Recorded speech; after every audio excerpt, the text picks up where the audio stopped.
সর্বম শিবময়ম শিবানন্তা শিবকৃপানন্তা। তাহলে চন্দ্রের যে কলা পরিবর্তন এবং যে লুনার ডে অর্থাৎ তিথি, এই লুনার ডে, এই কলা পরিবর্তন, এই তিথির মধ্যে যে একটা আভ্যন্তরীণ শক্তি, যে আভ্যন্তরীণ যে সৃষ্টি সংক্রান্ত যে পুরো পরিকল্পনাটা, সেটা নিয়ে আমরা আলোচনা করছি। এবং এই কোর ক্রিয়েটিভ এনার্জিকে অবলম্বন করেই কিন্তু আমরা নোডাল অ্যাক্সিসকে হ্যান্ডেল করার একটা প্রচেষ্টা করব।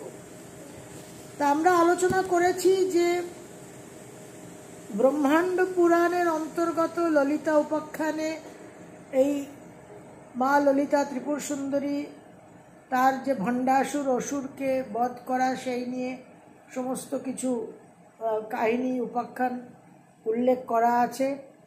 এবং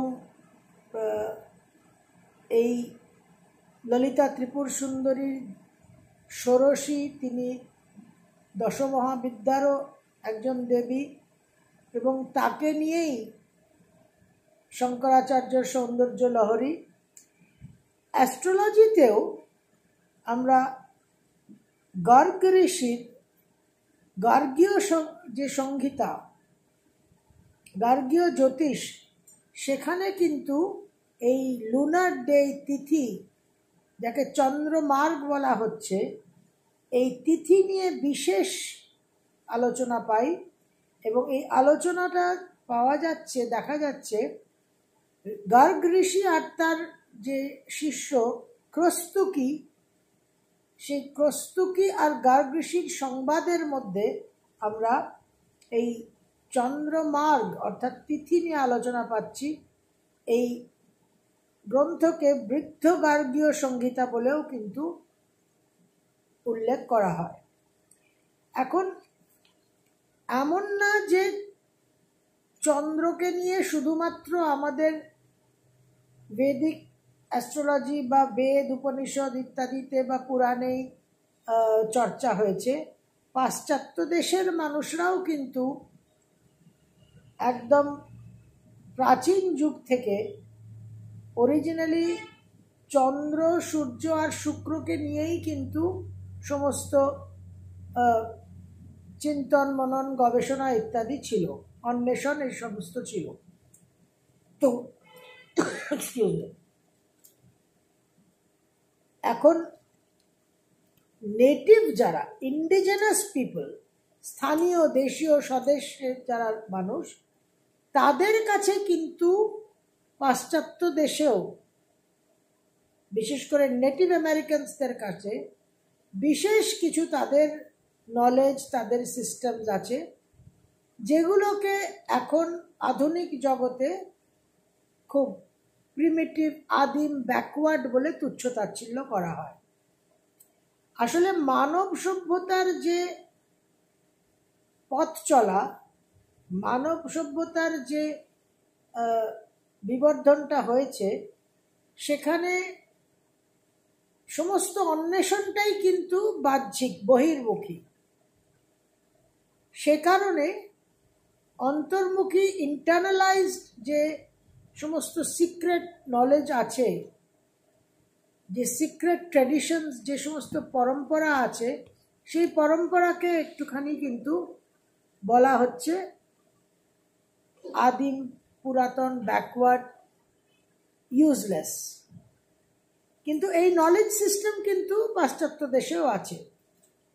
জানুয়ারি থেকে ডিসেম্বর যে গ্রেগরিয়ান ক্যালেন্ডার, প্রত্যেকটা মাসের যে পূর্ণিমা, তার কিন্তু একটা নামকরণ করা আছে, এবং সেই নামকরণের এক্সপ্লেনেশনও আছে, ব্যাখ্যাও আছে। জানুয়ারি মাসের পূর্ণিমাকে উলফ মুন বলা হয়, ফেব্রুয়ারির পূর্ণিমাকে বলা হয় স্নো মুন, মার্চের পূর্ণিমাকে বলা হয় ওয়ার্ম মুন, পিঙ্ক মুন বলা হয় এপ্রিলের পূর্ণিমাকে, এই মে মাসের পূর্ণিমাকে ফ্লাওয়ার মুন, জুন মাসের পূর্ণিমাকে বলা হয় স্ট্রবেরি মুন, বাক মুন বলা হয় জুলাই মাসের পূর্ণিমাকে, অগস্ট মাসের পূর্ণিমাকে বলা হয় স্টার্জিয়ান মুন, ফুল কর্ন মুন বলা হয় সেপ্টেম্বরের পূর্ণিমাকে, হান্টার্স মুন বলা হয় অক্টোবরের পূর্ণিমাকে, বিভার্স মুন বলা হয় নভেম্বরের পূর্ণিমাকে, আর কোল্ড মুন বলা হয় ডিসেম্বরের পূর্ণিমাকে। এবার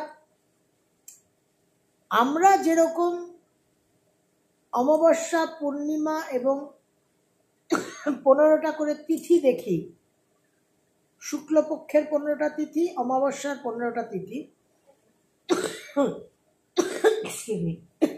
সেরকম তার সঙ্গে অবশ্যই মা ষোড়শী, যে 16 কলা,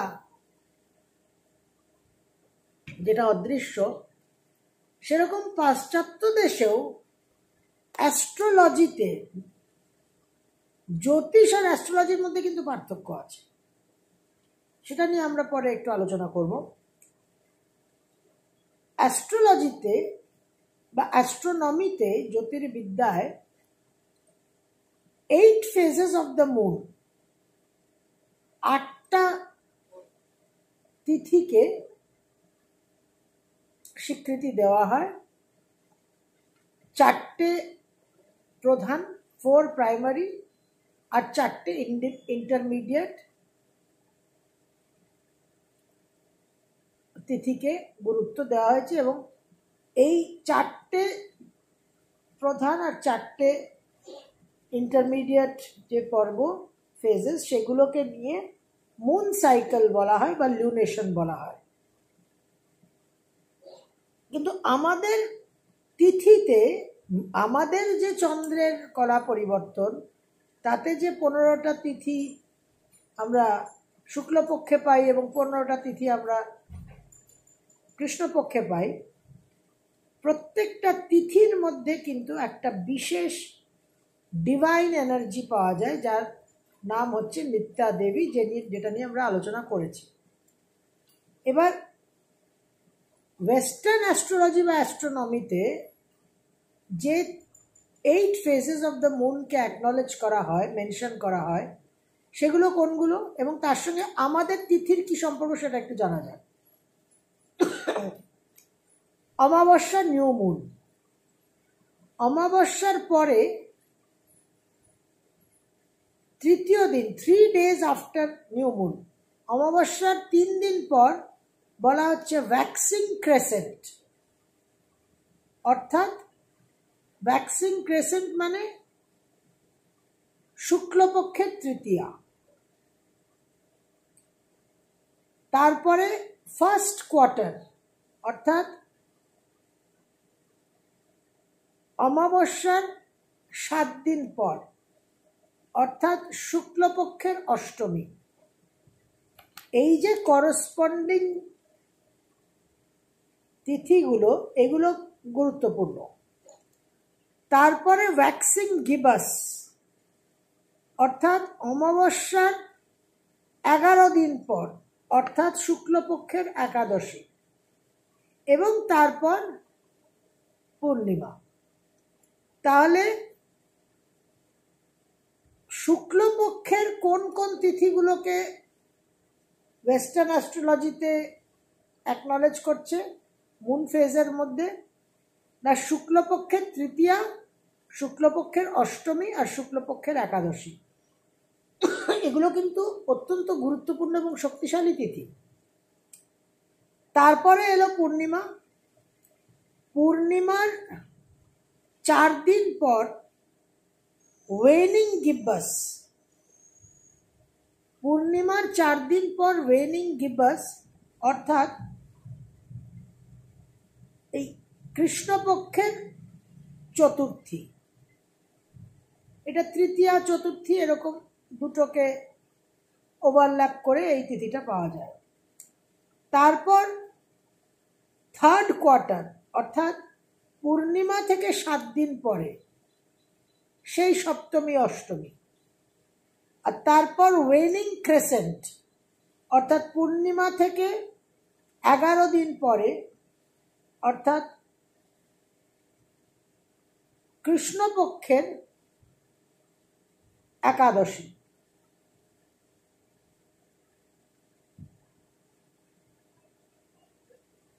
তারপরে আমরা আবার অমাবস্যা হয়ে আবার সাইকেলটা রিপিট হচ্ছে। তো এই তৃতীয়া, অষ্টমী এবং একাদশী, তৃতীয়া, অষ্টমী, একাদশী, পূর্ণিমা আর অমাবস্যা, এই যে 8টা তিথি, এই 8টা তিথি স্থান পাচ্ছে অ্যাস্ট্রোলজিতে বা ওয়েস্টার্ন অ্যাস্ট্রোনমিতে। এবং এই 8টা তিথিকে নিয়ে মুন সাইকেল, লুনেশন পিরিয়ড হচ্ছে। কিন্তু আমাদের যে হিসেব, আমরা যে তিথি বিচারটা করি, আমাদের তিথি বিচারে কিন্তু 15টা তিথি, শুক্লপক্ষে 15টা তিথি আমাদের কৃষ্ণপক্ষে। এবার আমাদের যে তিথি, তাতে বলা কি হচ্ছে, আন্ডারস্ট্যান্ডিংটা কি, যে অমাবস্যা তিথিতে যখন চন্দ্র আলোহীন, there is no light on the moon, on the new moon, এই অমাবস্যা তিথিতে সমস্ত নিত্যা দেবীরা সূর্যতে ফিরে যান। অমাবস্যা চন্দ্রের কোনো আলো নেই। তার কারণ কি? তার কারণ সমস্ত নিত্যা দেবীরা, যে 15টা নিত্যা দেবী আছেন, তারা সূর্যতে ফিরে যান। তারপর অমাবস্যার পর শুক্লপক্ষের প্রতিপদ প্রথম নিত্যা দেবী যিনি চন্দ্রে ফিরে আসেন, তিনি হলেন কামেশ্বরী। তারপর শুক্লপক্ষের দ্বিতীয়াতে ভগমালিনী নিত্যা দেবী চন্দ্রতে ফিরে এলেন সূর্য থেকে। একটু একটু করে চন্দ্রের আলো বৃদ্ধি পাচ্ছে। শুক্লপক্ষের তৃতীয়ায় নিত্যাক্লিন্না নিত্যা দেবী ফিরে এলেন সূর্য থেকে চন্দ্রে। শুক্লপক্ষের চতুর্থীতে ভেরুন্ডা নিত্যা দেবী ফিরে এলেন চন্দ্রে। শুক্লপক্ষের পঞ্চমীতে সূর্য থেকে চন্দ্রে এলেন বহ্নিবাসিনী। শুক্লপক্ষের ষষ্ঠীতে বজ্রেশ্বরী এলেন চন্দ্রে। শুক্লপক্ষের সপ্তমীতে এলেন দ্যুতি। শুক্লপক্ষের অষ্টমীতে এলেন তারিতা। শুক্লপক্ষের নবমীতে এলেন কুলসুন্দরী। শুক্লপক্ষের দশমীতে এলেন নিত্যা। শুক্লপক্ষের একাদশীতে এলেন নীলপতাকা। শুক্লপক্ষের দ্বাদশীতে এলেন বিজয়া। শুক্লপক্ষের ত্রয়োদশীতে এলেন সর্বমঙ্গলা। শুক্লপক্ষের চতুর্দশীতে এলেন জ্বালামালিনী। আর পূর্ণিমাতে এলেন চিত্রা, নিত্যাদেবী চিত্রা। এইভাবে 15টি নিত্যাদেবী তিথি ধরে ধরে, এক একটা লুনার ডে ধরে ধরে সূর্য থেকে চন্দ্রে ফিরে আসেন, চন্দ্র আলোকিত হয়। এরপর পূর্ণিমাতে আমরা পৌঁছলাম, নিত্যাদেবী চিত্রা চলে এলেন সূর্য থেকে চন্দ্রে। এরপর কৃষ্ণপক্ষ যেই শুরু হলো, তখন এক একটি নিত্যাদেবী আবার চন্দ্র থেকে সূর্যে ফিরে যাবেন। অর্ডারটা রিভার্স হয়ে যাবে। কৃষ্ণপক্ষের প্রতিপদে নিত্যাদেবী চিত্রা সূর্যে ফিরে যাবেন, অর্থাৎ চিত্রা অত্যন্ত কম সময় থাকেন চন্দ্রে। তিনি পূর্ণিমাতে আসেন আর কৃষ্ণপক্ষের প্রতিপদে তিনি ফিরে যান। কৃষ্ণপক্ষের দ্বিতীয়া তিথিতে জ্বালামালিনী ফিরে যাচ্ছেন। কৃষ্ণপক্ষের দ্বিতীয়ায় জ্বালামালিনী ফিরে গেলেন। কৃষ্ণপক্ষের তৃতীয়ায় সর্বমঙ্গলা ফিরে গেলেন। কৃষ্ণপক্ষের চতুর্থীতে বিজয়া ফিরে গেলেন। পঞ্চমীতে নীলপতাকা ফিরে গেলেন। ষষ্ঠীতে নিত্যাদেবী ফিরে গেলেন। সপ্তমীতে কুলসুন্দরী ফিরে গেলেন। অষ্টমীতে ফিরে গেলেন তারিতা, নবমীতে ফিরে গেলেন দ্যুতি, দশমীতে ফিরে গেলেন বজ্রেশ্বরী, একাদশীতে ফিরে গেলেন বহ্নিবাসিনী, দ্বাদশীতে ফিরে গেলেন ভেরুন্ডা, ত্রয়োদশীতে ফিরে গেলেন নিত্যক্লিন্না, চতুর্দশীতে ফিরে গেলেন ভগমালিনী এবং লাস্ট যে নিত্যা দেবী ফিরে যাচ্ছেন সূর্যে, তিনি হচ্ছেন কামেশ্বরী। অর্থাৎ কামেশ্বরী দেবী সবচেয়ে দীর্ঘ সময় চন্দ্রে অবস্থান করে থাকছেন। তিনি শুক্লপক্ষের প্রতিপদে চন্দ্রে আসছেন সূর্য থেকে, এবং কৃষ্ণপক্ষের পুরো টাইমটা স্পেন্ড করে তিনি লাস্ট সূর্যে ফিরছেন। তিনি শুক্লপক্ষের প্রতিপদে চন্দ্রে আসছেন এবং অমাবস্যায় ফিরছেন। এই যে কামেশ্বরী দেবী, ইনি হলেন কামেশ্বরের অর্ধাঙ্গিনী এবং আমাদের সমস্ত কামনা বাসনা ডিজায়ারের উনি অধিষ্ঠাত্রী দেবী, এবং উনি আমাদের কাম বাসনাকে কন্ট্রোল করেন, চ্যানেলাইজ করেন। এই 15টা দেবীর যে বীজ মন্ত্র, এই 15টা দেবীর বীজ মন্ত্র নিয়েই কিন্তু শ্রীবিদ্যা সাধনা। বীজ মন্ত্র এখন ইন্টারনেটের যুগে, ইনফ্লুয়েন্সারদের যুগে সকলের কাছেই সবকিছু ওপেন, কিন্তু আমরা সে বীজ মন্ত্র উচ্চারণ করতে পারি না। এটা আমাদের দীক্ষা মন্ত্র। আপনারা ইউটিউবে, ইন্টারনেটে দেখে নেবেন। কিন্তু এই যে শ্রীবিদ্যা সাধনা, এই শ্রীবিদ্যা সাধনার মাধ্যমে প্রতিটা তিথির যে শক্তি, যে ঊর্জা, যে এনার্জি কোয়ান্টা, সেটা আপনি আবাহন করছেন, গ্রহণ করছেন এবং স্থাপন করছেন। অর্থাৎ প্রতিদিন সূর্য থেকে চন্দ্রের মাধ্যমে যে পাওয়ারটা, যে ডিভাইন পাওয়ারটা পৃথিবীতে বিচ্ছুরণ হচ্ছে, রেডিয়েশন হচ্ছে, সেটাকে অ্যাক্সেস করার প্রয়োগ পদ্ধতি হচ্ছে শ্রীবিদ্যা সাধনা। এবার যেহেতু এটা গুরুমুখী এবং ভীষণ গুহ্য সাধনা, শ্রীবিদ্যা সাধনা, ললিতা ত্রিশতী সাধনা, সেই কারণে ললিতা সহস্রনাম আর সৌন্দর্য লহরীর মাধ্যমে আমরা কিন্তু চন্দ্রকে অ্যাক্সেস করতে পারি, এবং সেই অ্যাক্সেস নিয়েই আমরা পরবর্তী ভিডিওতে আলোচনা করব।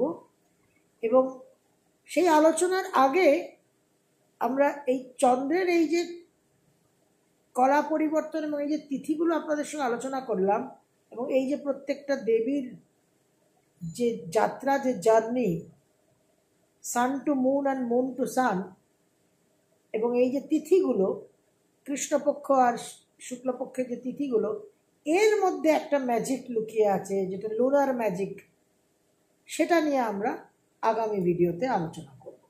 সর্বম শিবময়ম শিবানন্তা শিবকৃপানন্দ।